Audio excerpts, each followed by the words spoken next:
Strange seismic wave arrivals lead to discovery of overturned slab in the Mediterranean. The Seismological Society of America reports. We're talking about the area around Gibraltar.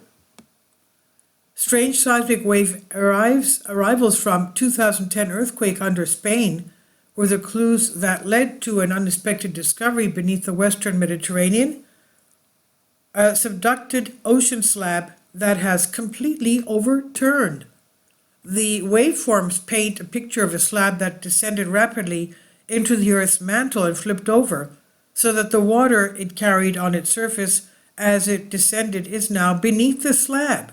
According to the study published in the Seismic Record, the findings could help researchers sort out the complicated tectonic structure of the Western Mediterranean basin, where Africa and Eurasia are converging, specifically an area called the Rif-Betic-Alboran region, and this region contains an arc formed by the Betic mountain ranges in Spain and the Rif mountain ranges to the south in Morocco, and includes the Alboran Sea basin just east of the Straits of Gibraltar.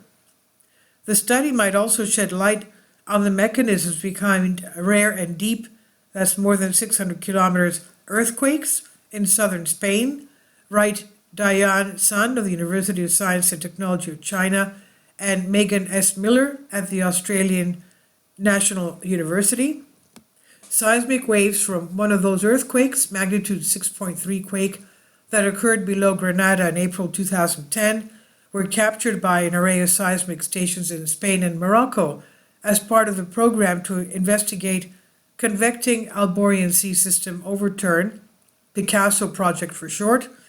The researchers noted that the earthquake's coda waves, the signature of residual vibrations at the end of a seismogram, lasted an unusually long time, recorded by stations in Morocco. There were also signs of a late arriving extra P-wave phase, in addition to the normal initial P waves captured by the stations in Spain. Initially, we were not aiming to better understand the deep earthquake mechanisms, as several prior studies have studied the source nicely. Our intention was merely to plot the waveforms out of curiosity, since there's so much to learn from individual waveforms when one takes the time to look at them closely, Sun explains. And upon examination, we observed these strange arrivals, including the long coda and extra phase.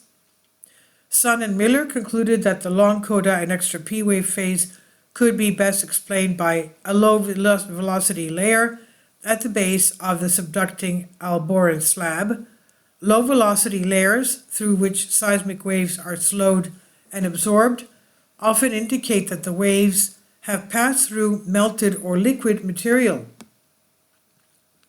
Subducted slabs usually contain a low velocity layer on their surface due to the water they carry into the mantle.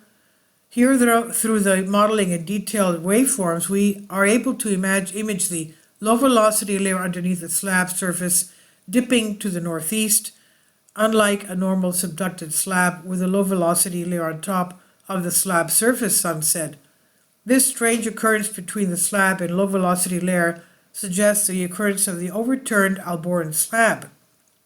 Their study is the first to conclude that the slab has been overturned, he said, rather than standing vertical or steeply dipping. The low velocity layer also offers a possible mechanism behind the deep Spain earthquakes, the researcher said, since it indicates the presence of hydrous magnesium silicates that carry water at depths of 600 kilometers. As these silicates dehydrate, they could become more brittle in a way that can lead to deep earthquakes. The pressure of hydrous silicates could also tell seismologists something about the speed of slab subduction in the region. The hydrous magnesium silicates mean that a significant amount of water has been carried down to the mantle transition zone, indicating a relatively cold slab, Sun noted. Considering the relatively young seafloor age in the Western Mediterranean, for the slab to remain cool, the subduction speed must be quite fast, such as moderate speed rate of about 70 millimeters a year, he said. In other words, we think our study could offer a reasonable lower bound of speed of subduction in the region. Sun and Miller say it could be promising to investigate the seismic waveforms produced by deep earthquakes in other places such as northeastern China, South America, Sundarbans, and places like Fiji, Tonga region to see if similar mechanisms are at work. But the research would require a dense seismic station deployed right above these earthquakes, as was the lucky case was in 2010 Spain earthquake.